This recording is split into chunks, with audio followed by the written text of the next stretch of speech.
Excellencies, dignitaries, experts, ladies and gentlemen, a very good afternoon, good morning to all of you, to the speakers and participants who are joining us online from different time zones.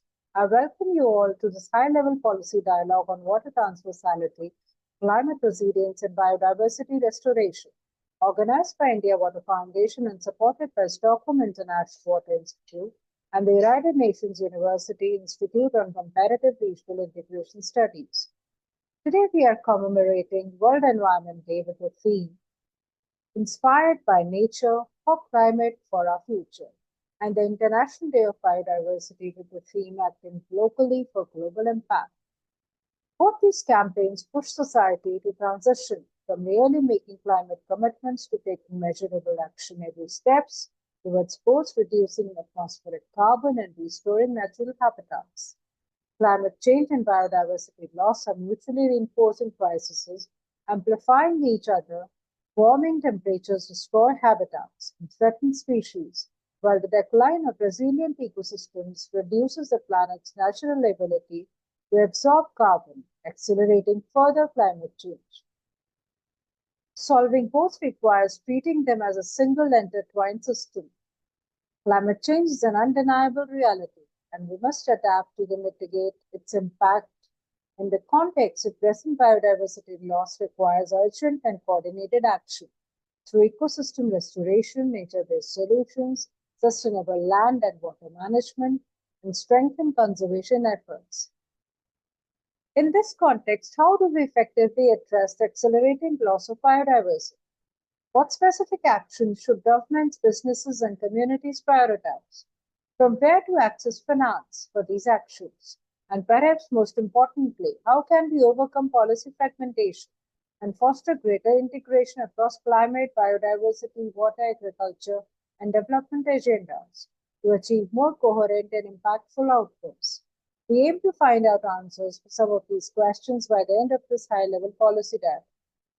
To initiate the dialogue, I request Dr. Arvind Kumar, President, India Water Foundation, to present the overview of the session. Dr. Arvind Kumar is a strategist and key influencer in development sector with more than 31 plus years of experience as an author, columnist, water and human rights proactivist, and specializes in concepts like ecosystem-based adaptation, water energy food nexus, with specific emphasis on transversal approach of interlinkages between water, environment, and SDGs. He has published over 500 plus research articles in several books. He is a proud recipient of Achiever Award for his contribution to the environment from International Human Rights Organization in collaboration with United Nations Information Center. Dr. Arvind Kumar, please.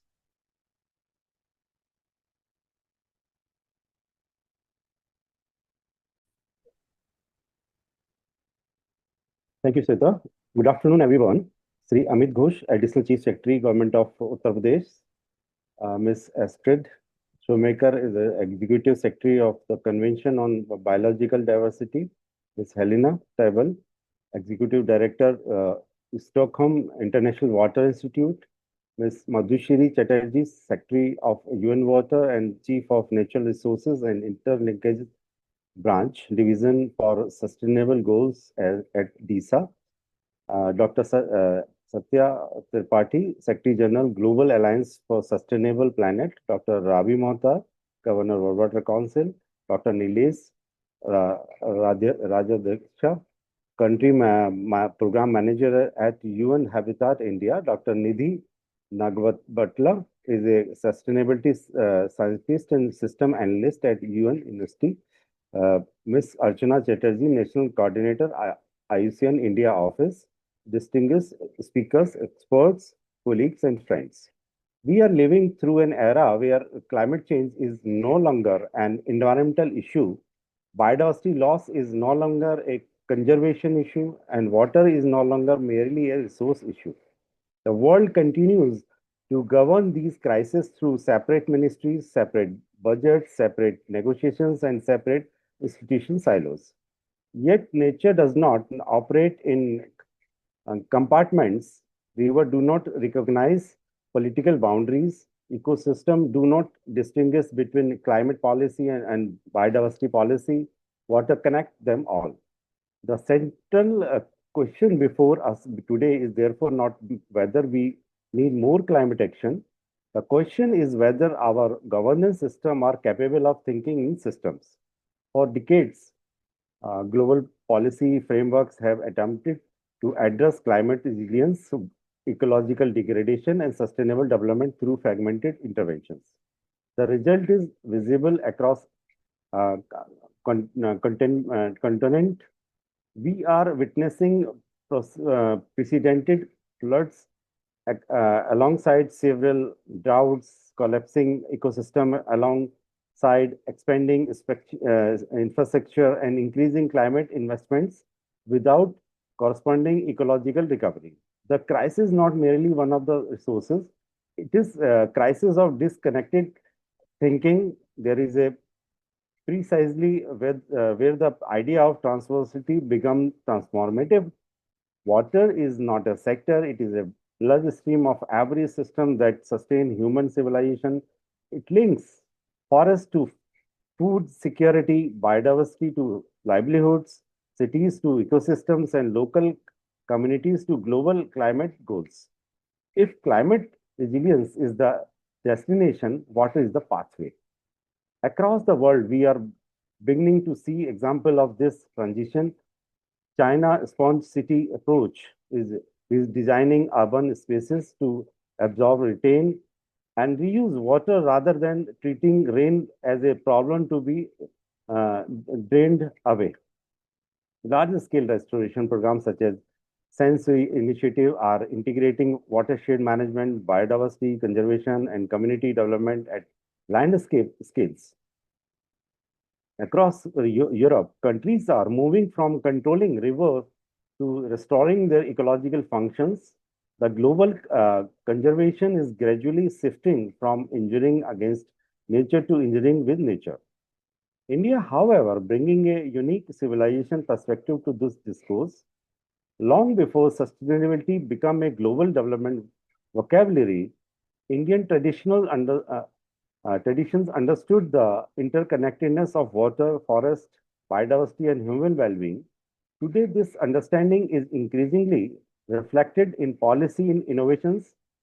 Initiatives such as Jal Shakti Abhiyans have sought convergence across water conservation, afforestation, watershed development, and community participation. Amrit 2.0 has expanded the vision of urban water security by linking water supply, rejuvenation of water bodies, and circular water economies. Programs such as Namami Gange has moved beyond pollution abatement to embrace biodiversity conservation, ecological restoration, and community stewardship.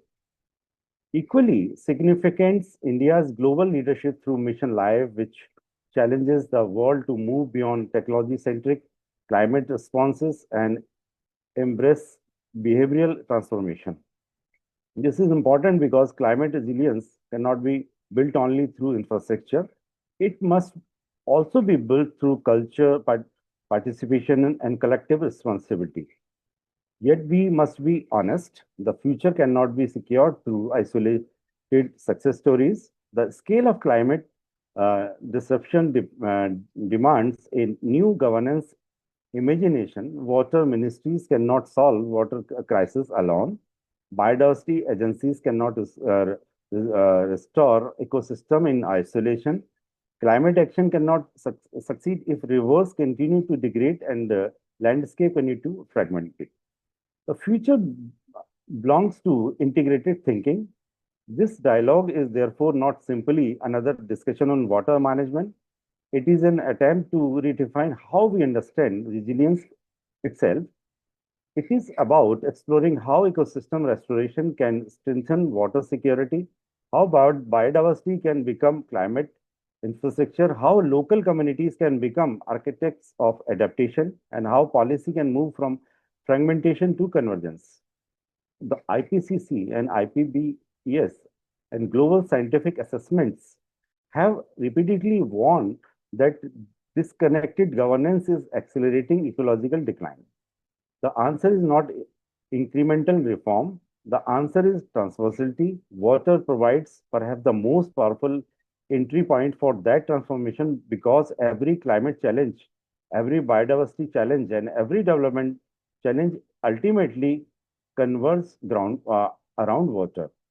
As we begin this dialogue today, let us challenge ourselves to think beyond sectors, beyond institutions, and beyond conventional policy boundaries, because the defining question of this century may not be whether humanity can adapt to climate change. It may be whether humanity can learn to reconnect the systems it has spent decades spreading. Thank you. Thank you, Dr. Kumar. And I'm sure all of us align with your thought that the convergence is the time of the era and we cannot work in sectoral fragmentation. The next speaker for today's evening is Ms. Astrid Shoemaker. She has shared with us her video address. She's an Executive Secretary of the Convention on Biological Diversity and Assistant Secretary General of the United Nations.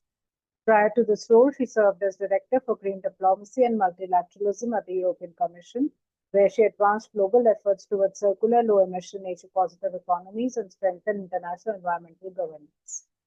I'll just share her video address with you.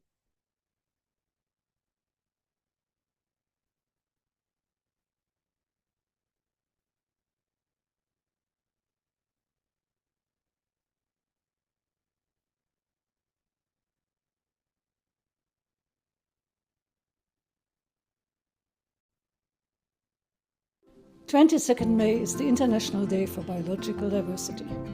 This day was proclaimed by the United Nations General Assembly to commemorate the adoption of the Convention on Biological Diversity, CBD, on 22nd May 1992. It is a universal celebration of the vital importance of biodiversity, the foundation of all life on Earth.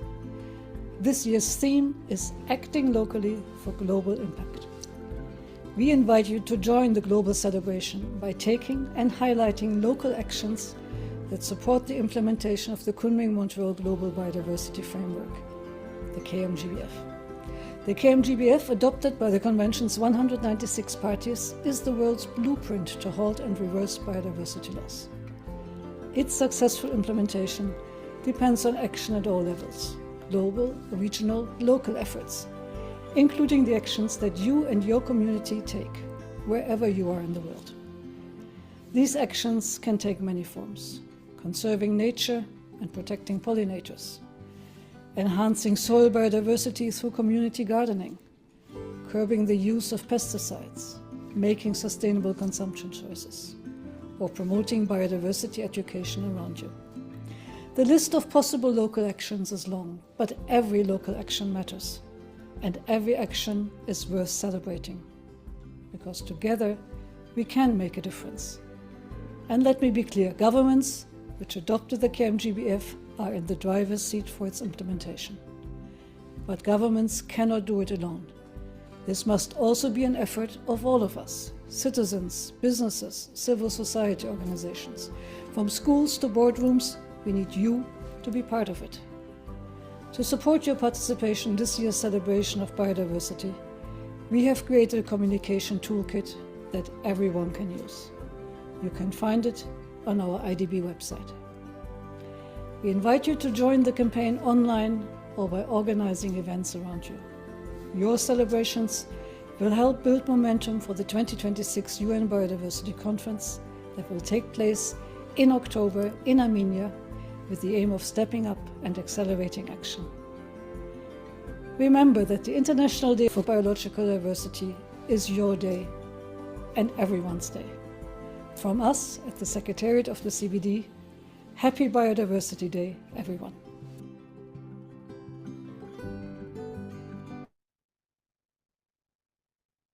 Thank you so much, Ms. Shoemaker, for sharing your video address. And of course, the Kunming-Montreal Protocol and Framework is the new constitution for all biodiversity levels.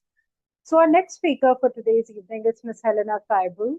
She's the Executive Director of Stockholm International Water Institute. She previously served as CEO of Save the Children Sweden, leading organizational transformation and global strategy. She has also been CEO of the H&M Foundation and the Swedish Postcode Foundation, focusing on social innovation and climate action.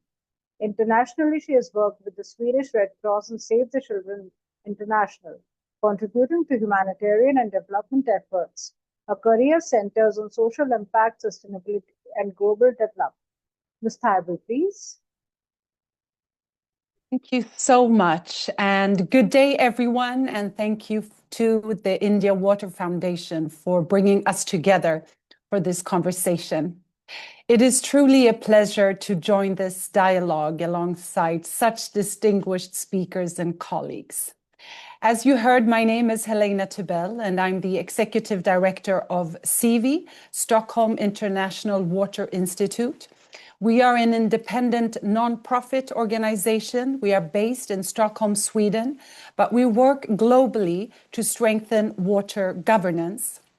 By connecting people, knowledge, and policy, we work with governments, organizations, and communities to co-create solutions for improved water governance, from managing water in changing climate, to cooperation over shared waters, to ensuring that water decisions are inclusive and just. And this mission brings me directly to the subject of today's dialogue. In 2026 alone, water features prominently across a sequence of major global processes, from the Dushanbe Water Conference last week, through World Water Week in Stockholm in August, to COP31 in Antalya in November, and the UN Water Conference in Abu Dhabi in December. Across climate, biodiversity, development, and finance agendas, attention to water is growing, and so are commitments. But while attention and commitments are growing, governance approaches are not keeping pace. And that gap between what is being promised and what is actually being implemented is what SIWI's recent policy brief, Governing Water as a System, sets out to address. And the brief identifies several shifts needed to close this gap. And I would like to highlight 4 of those that are particularly relevant for today's discussion. First, if we are serious about transversality, we must stop treating water as a sector and start governing it as a system, just like we heard Dr. Arvind Kumar say in his initial words. And transversality in practice means treating water as the organizing thread that links climate, biodiversity, food, and health, and building that connection into the structures of governance itself. It means water considerations integrated into nationally determined contributions and national adaptation plans from the outset, not addressed as an afterthought. It means coordination mechanisms across multilateral processes, so that is what agreed in one forum is not undermined in another. And it means water being present consistently and substantially in the spaces where climate and biodiversity decisions are made.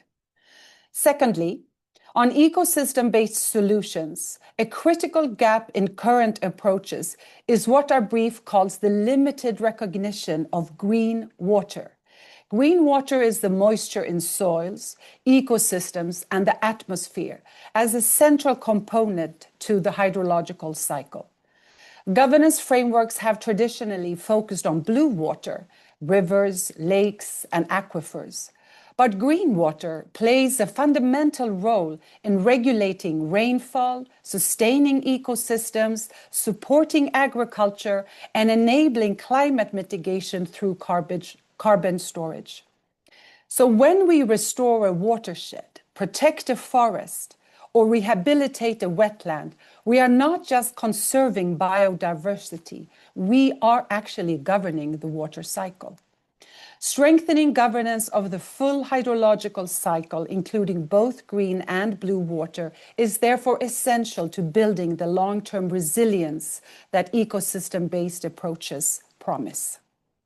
Thirdly, on empowering local communities, inclusive, just, and equitable governance is not a value statement separate from effectiveness. It is a precondition for it. So when governance systems do not reflect the diversity of stakeholders and knowledge systems, they risk producing solutions that are poorly adapted to local contexts and difficult to implement.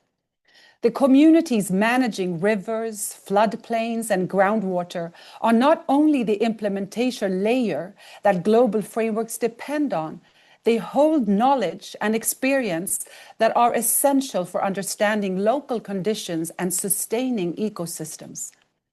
Funding mechanisms must reach them, and governance must be designed to move communities from consultation to genuine participation and co-leadership. And lastly, on how global frameworks and science can guide coordinated action, real progress will depend not only on new commitments, but on how existing agendas are connected, aligned, and implemented. And water provides a critical entry point for that alignment across climate, biodiversity, land, and development frameworks that are currently negotiated and financed in parallel. It also provides the basis for cooperation over shared waters, where climate change is increasing pressure on transboundary rivers and lakes that no single country can manage alone. The 2026 calendar, from Dushanbe to Stockholm to COP to the UN Water Conference, offers a window to strengthen how water is governed across climate ecosystems and economies. Water already connects climate, biodiversity, food systems, and economic development. The question is whether our governance systems can do the same. Thank you. Thank you so much, Ms. Thaibul, and definitely what you said, that we cannot take now water as a single sector. It has to be integrated into policies and different frameworks. Thank you so much for giving us your time. We'll just have, please open your cameras, all of you, so that we can have one screenshot of all of us together.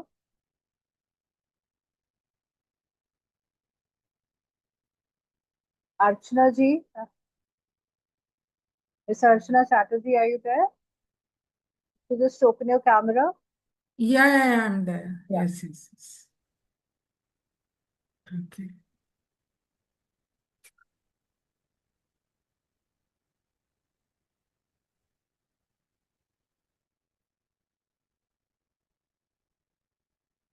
Thank you. Dr. Tripathi, I can't see you.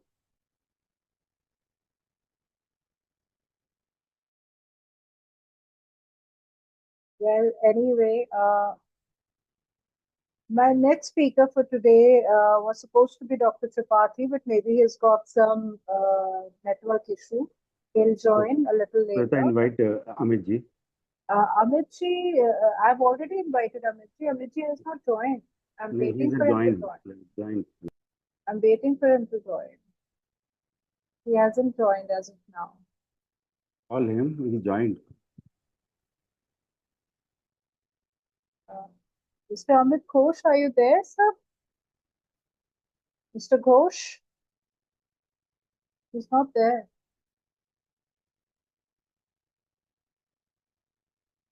Anyway, my next speaker for today is Ms. Dr. Nidhi Nagla-Batla. She's a sustainability scientist and systems analyst, serving as senior research fellow and cluster coordinator for the Nature, Climate and Health program at UNU-CRIS.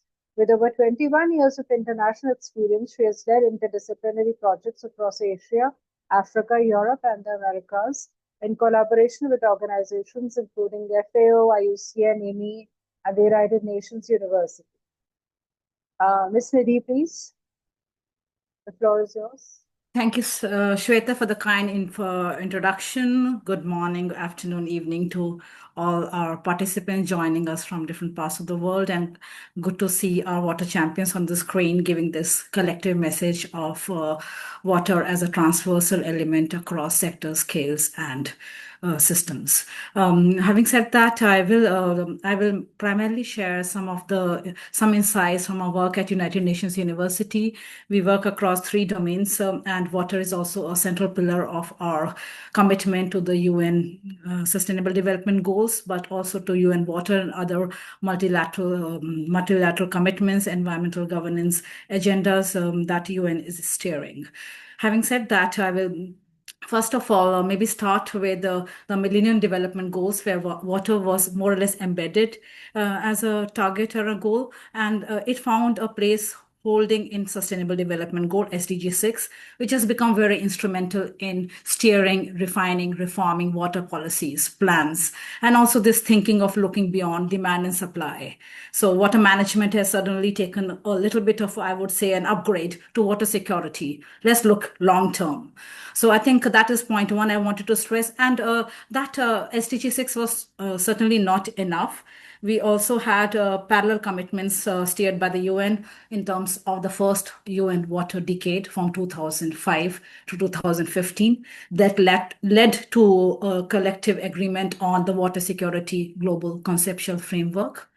And that framework has also been adopted and adapted by multiple nations. I would quote a country that I worked directly with after the implementation of, after the launch of the UN Water Security Framework in 2013. In 2015, Mexico tried to embed this water security framework, which was very multidimensional. It had enabling parameters, but also some under-reflected dimensions like peace and political stability linking to the water conflicts, climate change and water nexus, transboundary water as a core component of global water governance, which is fundamental for countries sharing water resources. And given for India, the recent Indus Water Treaty on pause, these elements of thinking beyond water governance at national and jurisdictional level to also taking a note of regional and transboundary context becomes immensely important to keep peace and political stability, economic development goals alive in the region. Point number 3, so after the conclusion of the first UN decade, the UN also steered the next decade for water, which is ongoing from 2018 to 2028. This was to accelerate the implementation of Sustainable Development Goal number 6, but also other Sustainable Development Goals that have direct or indirect linking with the water sector.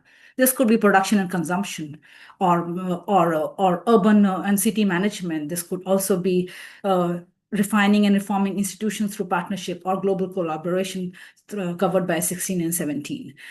Another thing which has also been nicely alluded by my co-panelist is the policy coherence. Dr. Kumar made a point on coherence and synergies, and policy coherence for development is certainly the center stage of discussion in all high-level political events, including climate COPs. We have 3 Rio Conventions, the Convention on Land, the Convention on Climate Change. And I think to be able to bring the CBD, the Biodiversity, UNFCCC, and the Land Convention to have complementing rather than competing agendas, we need this synergized language across water scientists, but also this kind of a nexus thinking where water and health nexus is being discussed in terms of indicators and how to embed these indicators into actual plans, health plans, or water management plans, how to build capacity of local stakeholders to first to understand, then to implement. And that's where University is also playing a key role, because we do science to policy interface, but also we do science to capacity interface. So we work with member nations to understand capacity needs and to see that we can have tailored training programs, tailored kind of consultations, or whatever modality is needed for supporting the member states to implement water-related goals and capacities. One other modality of capacity is preparing the next a generation of water champions at the country level, at the regional and global level. And I think that's where we emphasize the role of water education. The water curriculum should be very much taking note of the emerging paradigms in the water governance globally, regionally, and nationally. For example, the water security degree programs, while we were evaluating if any universities offering a master's level water security program, and in our assessment 5 years ago, we noted that very few institutions even offer a dedicated water program. Generally, water is an embedded component in master's in sustainability or master's in science domains and subdomains. So can we have more focus on education to bring those champions, those skill-ready professionals coming to the water world? So that's another point I wanted to emphasize. And another thing that we have seen that UN has been bringing the attention back to the water. We had the UN Water Conference not too long ago, 3 years ago, and in the winter of this year, we'll have another gathering of water scientists. And this was after 75 years of gap that a re-emphasis in the UN agenda is coming to water. There has been a lot of dialogue and discourse, and also making climate COP as water COP, and biodiversity goals also as water riparian ecosystem goals. And as a part of the core committee of UN Decade on Ecosystem Restoration, for the past 5 years, we've been working effortlessly to come up with documentation, with hand-holding for our member state professionals who have more or less visualized biodiversity goals from a very terrestrial lens. So this has been a sort of a blind spot, I would say, in the biodiversity goals, bringing attention back to riparian, to coastal and marine biodiversity is something that we need to bridge. And I think we have been very cognizant of the fact that there are best practices in the riparian domain, in the freshwater, in coastal waters, in estuaries, that case studies, those little efforts at the community level, at the national level, needs to be brought into the forefront. So we have shortlisted 100 initiatives from around the world, a large part of it covering the riparian zones. So also kind of nudging the water-related commitments from all angles. And UN Decade on Ecosystem Restoration is exactly doing that. This again is a 10-year commitment in parallel to bring the ecosystem, the biodiversity angle into multiple sectors and subsectors, including the water systems and the related ecosystems like wetlands and bringing those stakeholders back into the conversation. The language of co-creation, participation, inclusivity, equality is also very dominant in the water sector now. Our team working on the water and gender aspect noted that while water and gender is very strong in now documentation and emerging scholarship, very less is noted in actual water policies when you study them. It's mentioned like a little small 3 or 4 lines somewhere, like something that needs to be tick boxed rather than to be implemented with the nuanced aspect of making this discourse inclusive at the national, subnational level. We, through my own experimental and project-based studies, we've seen that sometimes the gender part of the water is is being shadowed by the hegemonic or the power inequalities in the societal norms. Unless you have focus group discussions separately with women, you don't understand what's their challenges with water. Do they have a seat on the table? For example, the irrigation rights in Mexico. And we know that in the Mexican male community migrates seasonally to other countries to support agriculture systems like in Canada or US. Who's left to irrigate the farms? Women. However, the irrigation rights are overnight. You can irrigate your field from 12 in the night to 6 in the morning. That's where, and so without understanding the gender nuances of water policies, be it irrigation, be it water water rights, it's very challenging, because then Mexico noted a case of sexual assaults, and while the women farm holders, in the absence of the male counterpart, were trying to fulfill their rights of irrigation rights using the time slots allocated for irrigation, the water policy. These are blind spots, small gaps, which will be very contextual. They depend on the socio-economic structuring, the socio-cultural context of a nation, and how nuanced they have formulated their water policies. So right from science governance to capacity to policy, the water management, water governance spectrum is multidimensional, but also severely and crucially complex. And it requires, again, meaningful participation from stakeholders. It's not just having people in the room, but those people need to be heard. Those gaps and needs to be taken from document to an action and discourse in as candid and transparent manner as possible, and then translated into policy and action. I think I'll rest my points here. Thank you so much. Thank you so much, Nidhi. And I definitely agree that women have to have a seat on the table, especially when difficulties and challenges around water are concerned. Thank you for bringing it out for all of us. Our next speaker is Ms. Madhushri Chatterjee. She is the Secretary of UN Water and currently serves as Chief of Natural Resources and Interlinkages Branch at the Division of Sustainable Goals of the Department of Economic and Social Affairs, United Nations, New York. Ms. Chatterjee brings a combination of substantial experience in the implementation of the 2030 Agenda and the SDGs and understanding of the strategic direction of the organization to her role as Secretary of UN Water. Ms. Chatterjee, please. Thank you, Shweta, and thank you, Dr. Kumar, for bringing us all together. So, Excellencies, distinguished panelists and participants, good morning from a fairly chilly New York City in the middle of May. So you can see that, climate change is already in action. I did prepare, a draft written out speech, but a lot has already been said on the transversality between climate of water in climate change and biodiversity. So allow me to sort of regroup and talk a little bit about what the UN has requested member states to do and how the UN can and is helping. So, what we find is that meaningful climate action and biodiversity conservation must be anchored in systemic transformation, as Dr. Kumar has pointed out, and Ms. Taibel has pointed out, and Dr. Nidhi. But it has to be responsive to local realities with water at its core. Here, indigenous peoples, smallholder farmers, women, and local fishing communities possess generations of ecological knowledge which must be tapped into.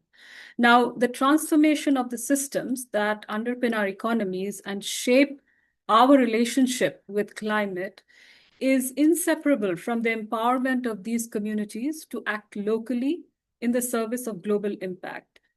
And we find that the empirical evidence that studies done by the UN, including UNDESA, including through the commitments, the voluntary commitments that were made after the water conferences, which were referred to by colleagues before me, they demonstrate that community-level water governance exerts a direct and measurable influence on ecological balance, resource efficiency, and resilience. So the question, therefore, to member states is what should policymakers really do?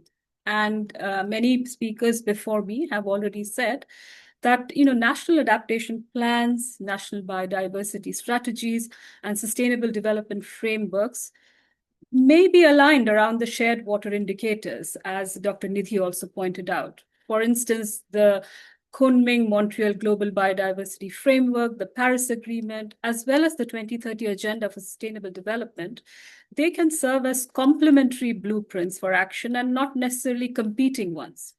So national policies that reflect that coherence with water serving as the connective tissue across all three frameworks will really be beneficial. Second, as I mentioned, policymakers should tap into knowledge and expertise available at grassroots level, built on the foundation of community trust and ownership.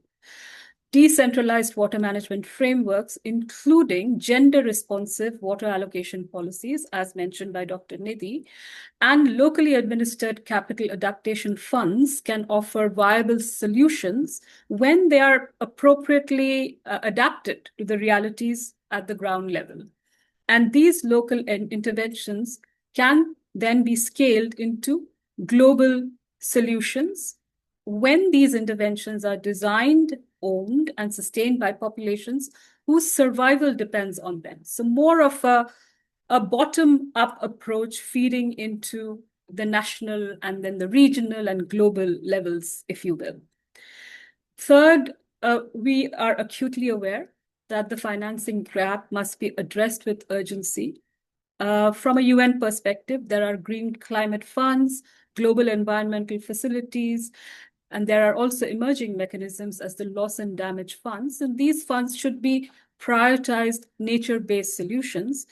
But also, the UN has found that often member states are not well prepared to absorb those funds. So this is where also the UN can come in to ensure that member states can actually tap into these funds and take advantage of them. Fourth, member states must legislate for long-term transition, advancing low-carbon pathways while simultaneously safeguarding ecosystems and again, strengthening community livelihoods, bearing in mind country-level circumstances.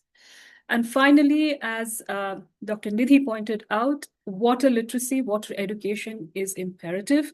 It should be in the curricula, not at the higher levels, but starting at the elementary school levels. And I think this is happening. This is happening in certain areas, and perhaps they're not as widespread as we would like to be. So how can the UN help? And how does the UN help? We know that water connects multiple agendas, multiple global agendas, as mentioned by many speakers before. The UN system can add value by helping member states navigate these interlinkages and reduce fragmentation across processes and institutions. So we want to strengthen coherence across existing mechanisms while supporting practical implementation and measurable progress at country level. That must take precedence for the UN, including DESA and UN Water. Country-driven and country-governed and country-led initiatives always take priority. That's how we work. Then, of course, the UN can foster public-private partnerships alongside cooperation with multilateral development banks, and these can help close the financial gaps. Then discussion around global water risks should reinforce the importance of moving beyond awareness towards implementation-oriented cooperation, practical solutions, and strengthened resilience at all levels. What we are finding is countries are increasingly seeking integrated support from us that connects governance, finance, capacity development, data, and implementation. We want to continue to support countries along those lines, and the UN system will continue strengthening country-level support through the resident coordinators, through UN country teams, and coordinated UN water engagement. A system where you get expertise on demand, because the UN system is also, unfortunately, we are mandate driven, and we have different mandates across various agencies. And of course there are pros and cons to that, and we are trying to address those as well. But increasingly we find that countries are coming to us seeking that kind of coordinated expertise, and we are trying our best to do so. Many of you have mentioned the 2023 Water Conference, which came after 50 years post Mar del Plata in Argentina. And then 2026 conference and 2028 conferences are coming up. While 2023 raised the profile of water across the global agenda, 2026 is going to be a very implementation-driven conference, as advised by our co-hosts, UAE and Senegal.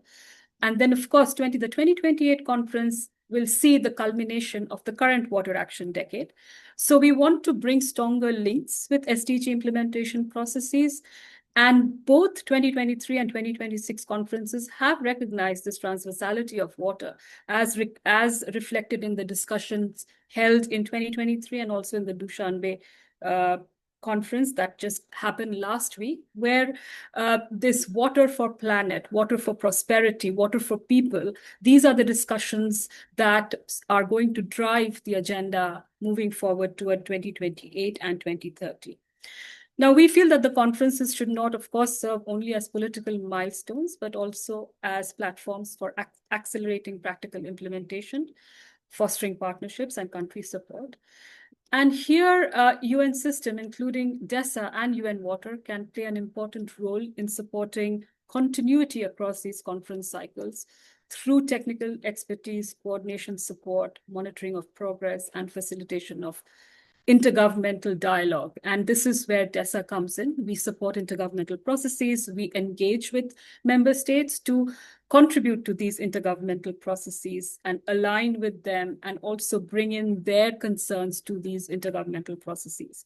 Finally, as you know, I am the chief of the Natural Resources and Interlinkages branch, and also Secretary of UN Water. I also represent UN DESA in UN Oceans. And Dr. Nidhi, thank you for bringing up coastal ecosystems, because we are also trying to do this source-to-sea approach, and we try to bring in those dialogues also within freshwater, within saltwater, trying to connect these two communities. And again, unfortunately, we find that, when we invite member states to these conferences, we are sent delegations who are very water focused. We are sent delegations wash focused, and we try to say, please, can you send your agriculture minister? And the international calendar is so congested. Pardon my choice of words. That it's true. You cannot send everyone to every conference. So we are trying our best. And again, a plea to India and Dr. Kumar, please send the Honorable Minister to the 2026 Water Conference, which will happen in Abu Dhabi. And also bring in your industry focal points, your agriculture focal points, so that we can have meaningful dialogue. And finally, on behalf of co-hosts UAE and Senegal, if I may, they have asked for flagship initiatives from member states, from UN system. And I think flagship initiatives can happen only through partnerships. So if India has a flagship partnership, please bring it to the conference. And, I'm here, my team is here to support you. And again, we'll be happy to help. And thank you. Thank you for inviting me to this dialogue. I'll stop here, Shweta. Thank you. Thank you so much for your kind words, and also for pointing out, what member states should be adopting and how they should go about when they are invited to these special and very important and crucial conferences. And of course, as you said, that we cannot ignore coastal ecosystems, that they're all the more important, and because they act as carbon sinks as well for us. Thank you so much, Dr. Chatterjee, for bringing your perspective in here. My next speaker for today is Dr. Rabi Mohtar. He's the Tees Endowed Professor at Texas A&M University, College Station, USA.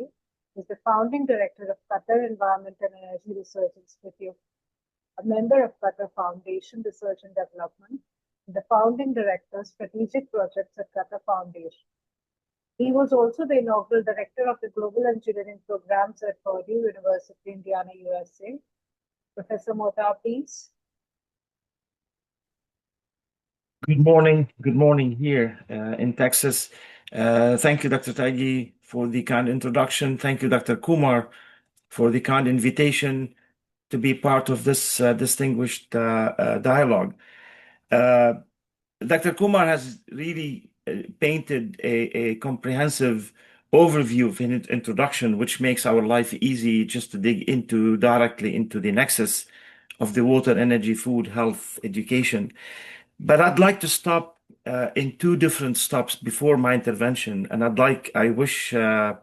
Thabal is here, because she mentioned something significant, which is green water. We've been calling for green water space in the water sector for many, many, many years. And I would like to thank her, and I'll reach out to her later. Just for the state of reference, more than 2/3 of the food we eat on our table every day comes from rain-fed agriculture.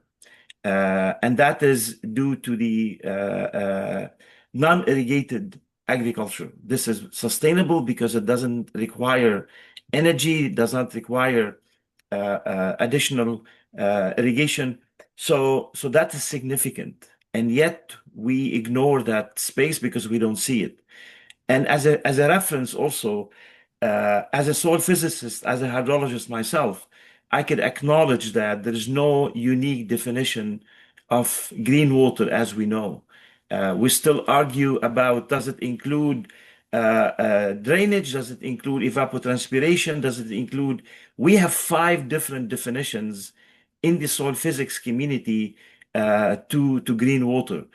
And the last analysis we did in North Africa, there is magnitude-fold difference between what we have in the green water pool as compared to the freshwater pool in surface and groundwater.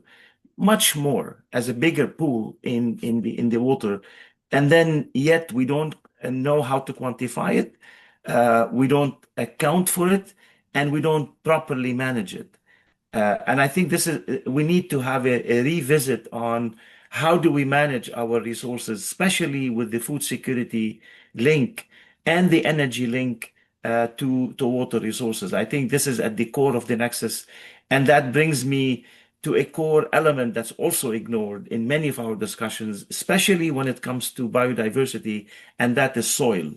Soil is at the core of the green water, is at the core of agricultural production, at the core of water quality, biodiversity, and then again, soil is a convergence, and we're doing some, in fact, just for the UN Water Congress, we are preparing to deliver a new vision for how soil can be at the core of sustainable development. But that brings me back to my core intervention today, which is the role of water, energy, food nexus in this discussion and climate. We did not talk about this before because we had abundance, and as we reached a stage of non-abundance when it comes to the resource scarcity and the projections, we have to be more careful about how we manage our resources. In 2010, and right before the World Economic Forum meeting that happened in Davos, the January of 2011, we presented the water and energy food nexus, and it was very well received. But then everybody was asking the question, how do you operationalize this nexus? 15 years later, 16 years later, we're still asking the same question. How do we operationalize the nexus?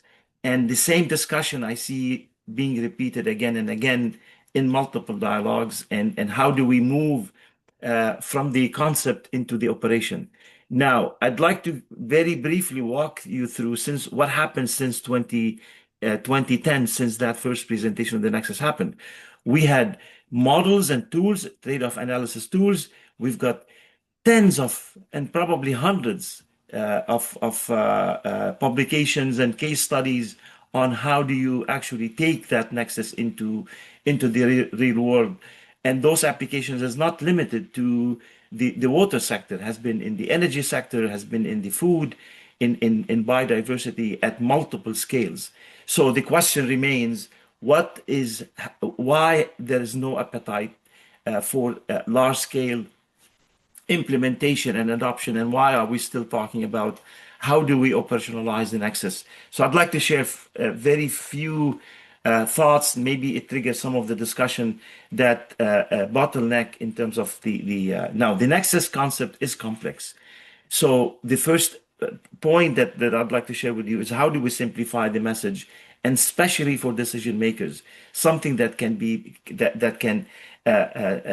so there's a recent publication in Nature that we did on the simplicity of the nexus. How do you simplify the nexus without really compromising on the complexity of the system? Because you don't want to overdump that discussion. The other issue that with this communication is the consistency. We have been working with several of the global entities, including the India Water Foundation and several of the UN university system.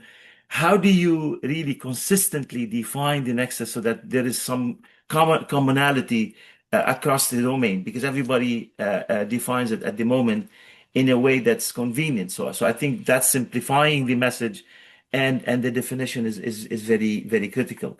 The other aspect is there has no large-scale implementation of the nexus that brings in proof of financial as well as resource saving. There has been a lot of application at the local scale, at the farm scale, at the field scale. I would say in this domain, Qatar, when back in 2012, tried to do that, and many things happened since then. And the only large scale happening at the moment in this domain is with Jordan. So let's hope that Jordan would bring in this space a large scale national governance of the nexus so that we can learn from that experience. Third point is we need to really revisit there's a lot of discussion about financing the nexus. I think the core is not financing the nexus. I think it's a policy coherence, how we manage our ministries. Ms. Murashri did mention about the invitations to the overcrowded agenda. The overcrowded agenda also is the financing in how we allocate finances to these sectors. So the nexus solutions, which cut across several of these ministries, is in the no man's land, no human land. No one is claiming that. And I think when we allocate funding to ministries, we are allocating funding to these silos. And unless we really have another visit, how do we manage our financing model and system? We're not gonna go anywhere. The one thing that our colleague Nidhi from the UN University did mention, water education. I would 100% agree with that. However, that water education has to be at the system level and has to transcend those silos that we have. So we have managed very well over the last many years to provide water education in silos. So how do we bring that system view into our education system, where we build that capacity not only at the individual but also at the institutional level? That's something that we really need to talk about. And then again, several of you have mentioned the coherence, policy coherence across these ministries. That goes along with the education, but also goes along with how do we allocate our finances to the ministries that allow for cross ministries financing to provide implementation of these cross disciplinary solutions that are at the system level. Thank you very much for that opportunity. I'm learning a lot, and I'm really delighted to be here. By the way, there is a council board meeting that's happening as we speak, so I may be dropping off to join the World Water Council board meeting. But thank you so much for the kind invitation. And I would like to acknowledge that India Water Foundation has always been a pioneer in bringing in this transversality into the picture. So thank you for believing in that system view, and look forward to further discussions with you. Thank you. Thank you so much, Dr. Mohtar, and we have always been partners together. And thank you for sparing your time out of your board meeting, as you're also governor at the World Water Council. Thank you so much for your time. I appreciate it. Our next speaker now is Mr. Nilesh Ragadhyaksha, Country Program Manager at UN Habitat India. He's an urban development specialist with over 20 years of experience in policy planning and capacity building in India. He's worked with institutions such as National Institute of Urban Affairs, National Institute of Public Finance and Policy, IDFC Foundation, and the World Bank, contributing to major initiatives. Trained as an architect with a postgraduate degree in urban planning, he leads program implementation and partnerships across it. Nilesh, please. Thank you, Dr. Tyagi. Am I audible? Yes, please. Okay. Excellencies, distinguished speakers, experts, thank you so much, first of all, for having me here. I'm probably the only person on this panel who is not a water expert by training or by practice. I'm an urban planner, and I have lived, breathed, thought through cities for the past 25 years. And I have a lot to say about water. So thank you so much for having me here. It goes a lot to speak about the transversality that we've been talking about. And I think it's important that we are able to kind of bring multiple disciplines together for conversations like this. So once again, a thank you for that. I represent a UN organization, did have, just like Madhushi said, a big write-up of the kind of work UN is doing and things like that. I'm going to abandon all of that. I'm going to probably jump to talking about another nexus, which I think often gets ignored, but which is very, very critical, which is the water, urbanization, and climate nexus. I think it's an absolutely critical nexus that we must think about. It's something that's very close to my heart. I've personally worked on the master plan for Delhi before I joined UN Habitat, and of course, UN Habitat works extremely closely with cities. So I think this is something that's very, very dear to me and something that I would like to talk about. In fact, we just concluded the World Urban Forum. The UN Habitat organized the World Urban Forum at Baku. And although the primary focus of the entire forum was around housing, every time the conversation shifted to resilience, every time the conversation shifted to affordability over a long period of time, quality of life, how communities through housing deal with the economic difficulties, with climatic difficulties, disaster difficulties, the question kept going back to water. And I think I cannot stress enough the fact that water remains seminal to any conversation around urban development going forward. And that's something I wanted to kind of place on the table. One of the things as Habitat we have consistently realized is that human settlements in general have had a very strong relationship with water throughout history. And this is evidenced by the fact that you will find most famous cities located themselves along water bodies. There was a linkage between the way architectural design planning kind of came up in relationship to water. In fact, densities, carrying capacities always had a strong relationship to water. However, what's happened is that in countries like India, where we are growing so rapidly, particularly the urban sector is growing very rapidly, we are expected to, in fact, become a billion, close to a billion in terms of urban population in the next 2 decades, which is by any measures a mind-boggling number. What tends to happen is that quite often the policy focus shifts to speed, to efficiency, to kind of delivering basic services, etc., in time. And the very fundamental relationship that I think cities, human settlements had historically with water bodies, with water in general, somewhere that's got fragmented in the process. The relationships got severed over time. And I sincerely believe that we are probably at a juncture now, a very critical juncture, when we need to kind of rebuild those ties, revisit some of that latent knowledge that was available to us historically, and also rethink urban planning holistically. Uh, uh, we'll also have to think about water in all of its dimensions. When we are thinking about cities, it is a compound crisis. Too little water, too much water, unsafe water, in all its dimensions, is what human settlements actually experience. And they have profound impacts on health, on economy, on the capacity to handle disasters, and eventually on inequality and poverty.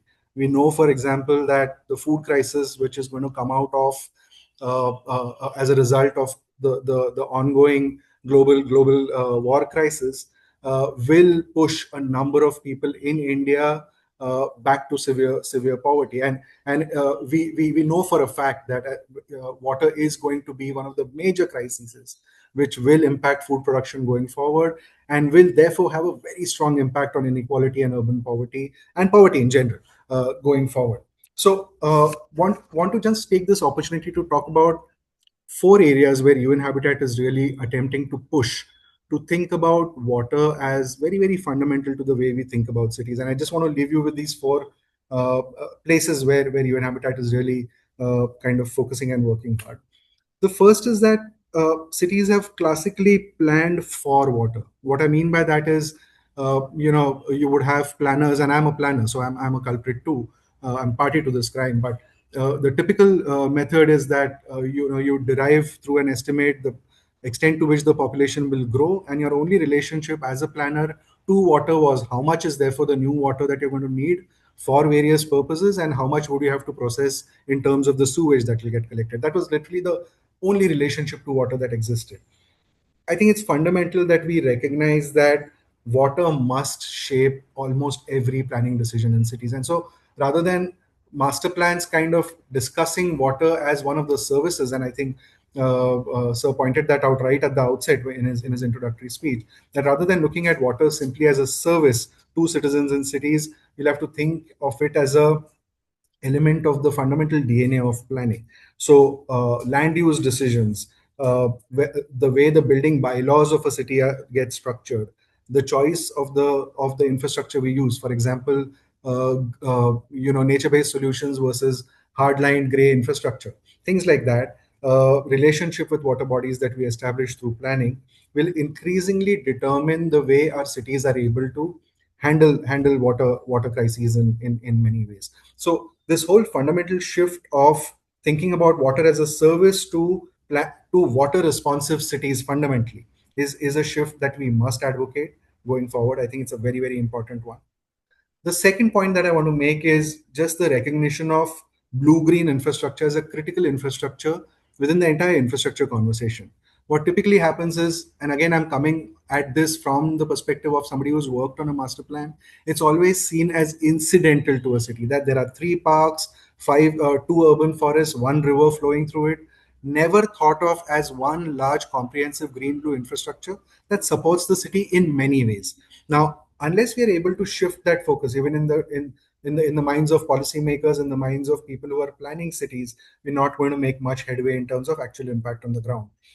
Here, what will happen is, as soon as we move blue-green infrastructure to a proper infrastructure status, might be able to actually attract better finances, better viability gap funding mechanisms, financing structures, to even things like management of heritage water systems in cities, which is very difficult right now to kind of even imagine. But those are critical project cycles that require government support through a larger infrastructure mechanism. So I think recognition of blue-green infrastructure as a very, very fundamental infrastructure element of cities, I think, would be the second big play we would have to make. The third, I think, is around rethinking all of the schemes, whether they're infrastructure schemes, housing schemes, or any other schemes, through a indicators lens. Now, what I'm fundamentally saying is that, could we link financing to water security goals? For example, the goals could be around groundwater recharge, they could be around riverine biodiversity indicators, they could be around runoff, how much runoff is the city managing, kind of indicators. But could we link financing, flow of government funds to subnational governments, to cities, through some kind of a results-based or outcomes-based framework that can help align much of the work that we are doing, and also push cities to kind of make a policy shift in the tendering processes, in the choice of technologies, and so on and so forth, in planning choices. So if we can link that, I think it would make a substantial impact on water security going forward. And the last piece, which I think a lot of my contemporaries have already spoken about, is this whole question of bringing people back into thinking about water. And I think here it's very important that there is a serious attempt and a concerted attempt to design policy environments, to design communication strategies which are able to pull people back. And communication can be about education, the way Dr. Nidhi spoke about it, but it can also be mobilized through these. There is, for example, a life mission that the government of India has, but how that mission actually translates into communication strategies around water, demand management, people's relationships with water, is, I think, remains to be seen. And I think that's a big area of intervention which remains highly unexplored. So yeah, just wanted to leave the panel with these 4 ideas that I think are very critical going forward, and bringing the urban climate and water nexus back to the conversation. Thank you. Thank you so much, Nilesh, for bringing in the urban spaces in the discussion. And definitely, just having a couple of parks and a water body and a forest is not going to solve it. We have to make concerted efforts, definitely. My next speaker, last but not least at all, is Ms. Archana Chatterjee. She's leading the Mangroves for Future initiative in India as National Coordinator at IUCN India office. She also worked as project manager for another IUCN initiative, Ecosystems for Life, a Bangladesh-India initiative leading the India component. Before joining IUCN, she was working with the UNESCO New Delhi office as National Project Coordinator, World Heritage Biodiversity Program, India. Our primary area of expertise include wetland management, environmental flows, and transboundary water management. Archana, please. Yeah, thanks, Shritaji. If you can give me the presentation sharing rights. Yeah. I have given you. You can share now. Just a sec. Screen. Share. Okay. Now, presentation. Slide. You are, yeah. Yeah. Now ask if they So can you see the screen? move. Yes, we can. Yeah. Please go ahead. Okay, thank you. Thank you, Shwetaji and Dr. Arvind for this opportunity to present at this August gathering. All the speakers before me have covered a lot of points. Being the last, I also have the leverage to look at what was, what extra points I can make. And I think I would like to bring in the biodiversity aspect into this conversation, which is one of the, apart from water, I think the biodiversity is again a great connector and also, I think, an element of transversality across sectors and needs to be weaved in and form the foundation. So we all know that World Environment Day 2026 has given a clarion call for a global call for climate action, and we believe that nature is our greatest ally in building this climate resilience going forward. So accordingly, the focus of my presentation is on biodiversity conservation and restoration as the foundation for human well-being going ahead. Now, all the countries are really, aspiring for multiple trillion-dollar economies and a new, which demands a new economic operating system. And accordingly, the UN Secretary General in 2022 UN Conference on Biodiversity in Montreal had mentioned that humanity has become a weapon of mass destruction. But we can also become a weapon of restoration, conservation, and looking ahead, to a better future. And biodiversity loss, as we all know, has emerged as the third most severe threat to humanity, as reported in the World Economic Forum's Global Risks Report 2022, and even after the reports that have come after that, biodiversity as a threat biodiversity loss as a severe threat has been highlighted time and again. Now, IUCN has carried out this, research on the red listing as part of the red listing of species.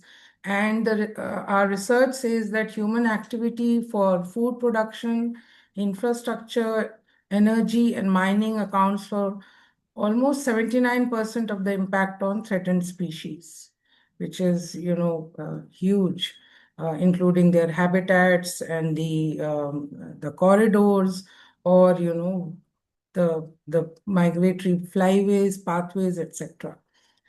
And in contrast to the terrestrial ecosystems, the aquatic biodiversity is facing an unprecedented crisis with nearly 1/3 of all freshwater species and over 44% of reef-building corals and other coastal marine ecosystems species threatened with extinction. And this alarming decline is driven by the habitat loss, overfishing, pollution, obstructing free-flowing rivers, and escalating climate change. So these are all the things that we are grappling with. And if I go to a kind of a physical transformation framework that we have to move into, so these are the 5 key transitions in the global economy that could have a dramatic impact in slowing the loss of biodiversity. This has been taken from the World Economic Forum report, New Nature Economy Report 2, and aligns with IUCN vision of NBS as well. And if you see that it shows that, the 4 or 5 pathways that are there on the, urban, I think Dr. Nilesh spoke about it, that how we have to, the urbanization is a galloping phenomena. We are all witnessing it, but how can we do it in a way that frees land for nature? And this is what I think the urban planners, they are taking up these challenges and building better built environment, which also has spaces for nature. And then, of course, we have to also look at the planet compatible utilities like our air, water, waste pollution, how to manage it and how to treat it. This also creates, green job opportunities as well if we move on these pathways. And then, of course, there is the nature positive built environment, which includes the biodiversity at its core when these spaces are planned. And if we treat nature as our infrastructure or the nature-based solutions, which see integrating floodplains, forests into urban areas, and also in general planning for climate resilience, I think that will be another very important pathway for us. And of course, connecting infrastructure and energy, which intersect wildlife corridors, renewables, the transport, nature positive, wind, solar sites, etc. So these have to be done very intelligently. And just giving one example on nature positive energy enhancing biodiversity and wind solar siting. So this particular aspect has also been dealt with IUCN, where we have produced guidelines for locating the RE projects, because as we know the very prominent example of Great Indian Bustard from our desert area and what kind of threats it's facing because of the solar power, and also the transition to renewables is also a reality. Otherwise, we'll run out of our traditional energy resources, the fossil fuel based. So therefore, this transition to cleaner energy sources is also a requirement. So how do we strike a balance? And these are some examples of how we do it. I'm not going to, this thing. And more recently, I read that even, the solar power, the panels, that if they are put over large spaces in desert areas, even the birds, they mistake on the flyways, they mistake it for large wetlands. And many of these birds are getting, they dive into it and then they are getting killed because of this. So we have to plan this in a way that biodiversity is integrated into the thinking and planning and executing of these very important projects for development of our nation. Another, just one example I wanted to showcase from IUCN's global work on integrated tiger habitat conservation program, which looks at protecting the tiger species as the key keystone species, but it also links to preserving the habitats, the buffer zones, the corridors, the community, the human populations that are living in these tiger landscapes. So exhibiting that and outcomes show that the development is also possible with biodiversity conservation. This is an example from the projects that are being implemented in our country. So coming to what IUCN, the knowledge base and the expertise that IUCN brings in, is our secretariat. And then, of course, our 7 commissions, which is Commission on Ecosystem Management and on the Economics, the Species Survival Commission, and Commission on Education and Communication, and so on, and more recently, the Climate Crisis Commission. And most of these commissions, they have the biodiversity element built into the working groups, the thematic groups, and the specialist groups, as well as task forces. So just wanted to show that. And of course, the IUCN Secretariat with the IUCN family with over 16,000 experts as commission members, and within India, over 1,200 commission members are there who work across these commissions and provide their expertise. And of course, the other knowledge products from IUCN for various stakeholder groups, including practitioners, policymakers, and the business people, corporates, etc. So all these tools are available on our website, and we are there in India. So anyone wants to contact us, please do. And this is the list of, the showcase, the big family of IUCN within India itself. And we basically to say that IUCN has both eyes on the future. Our ambition is clear.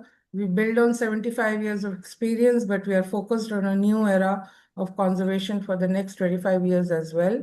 And let's unite for nature on the path to 2045. Thank you so much for this opportunity.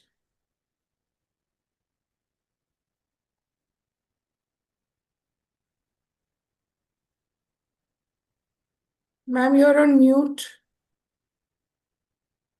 Oh, my bad, sorry.